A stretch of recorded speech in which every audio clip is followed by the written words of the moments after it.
What do you do when life just doesn't make sense?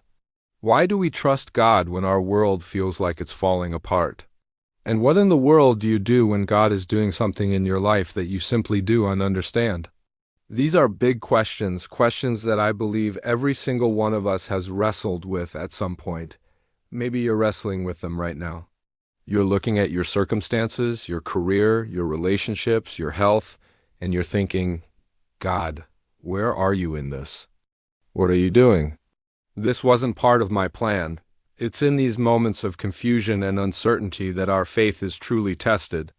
It's easy to trust God when everything is going smoothly, when prayers are answered just the way we want, and the path ahead is clear and bright. But what about when the path is dark? What about when the road takes an unexpected, sharp turn and you feel completely lost? There's a powerful moment in the Bible, in the book of John, that speaks directly to this struggle. It's the scene of the Last Supper, and Jesus is about to do something radical, something that completely upends the disciples' understanding of leadership and power. He gets up from the table, takes off his outer garment, wraps a towel around his waist, and begins to wash his disciples' feet. Now you have to understand the culture of the day. Washing feet was the job of the lowest servant in the household. It was a dirty, menial task. So when Jesus, their teacher, their Lord, their Messiah, kneels before them to do this, it's shocking. And Peter, always outspoken, always passionate, can't handle it. When Jesus comes to him, Peter says, "No, no, no, no, Lord, you are not going to wash my feet, never." He's basically saying, this is wrong. This doesn't make sense. The roles are reversed. I should be washing your feet, not the other way around. And Jesus' response is so profound. He looks at Peter and says in John chapter 13, verse 7, "You do not realize now what I am doing, but later you will understand." Let that sink in for a moment. You do not realize now what I am doing, but later you will understand. Isn't that a perfect picture of our relationship with God sometimes? We're in a situation, a trial, a transition, and we're just like Peter. We're looking at God saying, "What are you doing? This doesn't make any sense. This hurts. This is not what I expected. This is not the plan I had for my life." And God's gentle response to us, just like it was to Peter, is, "I know you don't understand right now, but trust me. One day you will." You see, God's perspective is infinitely higher than ours. He sees the beginning from the end. He sees the full tapestry, while we only see a few tangled threads on the underside. He knows the purpose behind the pain, the reason for the redirection, the lesson in the loss. He doesn't need to wait for our full understanding before he moves forward with his perfect plan for our lives. If he did, he'd be waiting forever because our finite minds can never fully comprehend his infinite wisdom. That's the very moment when faith is required. It's in the gap between our limited understanding and his sovereign plan that he whispers, "Trust me. Trust me, trust me." Think about it like this. If I'm standing on the side of the road trying to hitchhike my way east because that's where I'm convinced I need to go, and suddenly Jesus himself pulls up and a car opens the door and I get in. But then he starts driving west. Everything in me might scream, "This is the wrong way." Where are you taking me? I have two choices. I can panic, demand to be let out, and try to find my own way back east. Or I can lean back, take a deep breath, and trust the driver. Even if I don't understand the route, I trust the one who is leading the way. When you trust Jesus, who is the way, the truth, and the life, you don't always have to understand exactly where you're going. You just need to trust who you're going with. Your security isn't in the map, it's in the guide. So, what do you do when life doesn't make sense? I promise you, my friend, there will be seasons in your life, if you're not in one already, where nothing seems to add up. The job loss, the diagnosis, the broken relationship, the unanswered prayer. It can feel disorienting and deeply discouraging.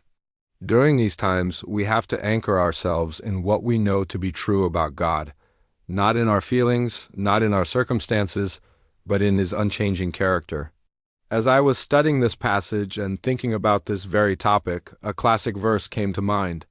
It's a verse that so many people have claimed as their life's verse, and for good reason. It's Proverbs chapter 3, verses 5 and 6. It says, "Trust in the Lord with all your heart, and lean not on your own understanding." In all your ways submit to him, and he will make your paths straight. Let's break that down because it's the perfect roadmap for navigating life's confusing moments. First, trust in the Lord with all your heart. Not some of your heart. Not just the parts that feel confident. All of it. The scared parts, the confused parts, the angry parts. It means making a conscious decision to place your confidence in God's goodness and sovereignty, even when your circumstances scream the opposite. Trust is an action, not just a feeling. It's choosing to believe He is good, even when things feel bad. Second, and lean not on your own understanding. This is the hard part, isn't it? We are wired to want to figure things out. We want a 5-step plan. We want to connect the dots. We want to understand the why. A straight path can still go up a steep mountain. Challenges us to release our grip, but it means He will direct you. He will guide you. It's an invitation to humility, to admit that our perspective is limited. It's saying, God, I don't get it, but I don't have to get it to trust you. Leaning on our own understanding is like using a flickering candle to navigate a pitch-black forest. Leaning on God is like letting the sun rise. Finally, in all your ways submit to Him.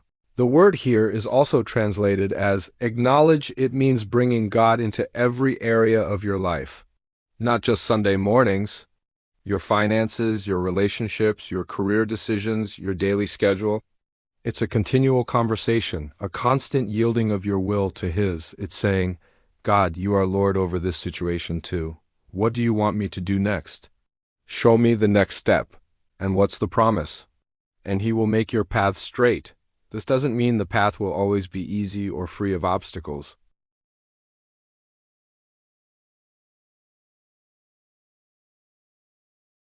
He will ensure you get to the destination He has prepared for you. He won't let you get permanently lost. He clears the way, removing confusion and providing clarity for the next step, even if He doesn't show you the whole staircase at once. So when life doesn't make sense, you go back to the basics, you trust with your whole heart, you stop trying to figure it all out on your own. You acknowledge Him in every single detail. And you hold on to the promise that one day, just like Jesus told Peter, you will understand. Maybe not tomorrow, maybe not next year, but in the fullness of time, you will look back and see the beautiful, intricate pattern that God was weaving all along. You'll see that the detour was actually a divine shortcut to a better destination. You'll see that the closed door protected you from something you couldn't see. You'll see that the period of waiting was actually a period of preparation. Until that day, we walk by faith, not by sight. We trust the driver, even when we don't recognize the road. Because the one who is leading you loves you, He has a plan for you, and He will never, ever let you go. Thanks so much for watching. If this message resonated with you, hit that like button and subscribe for more content to encourage you on your faith journey. See you in the next video.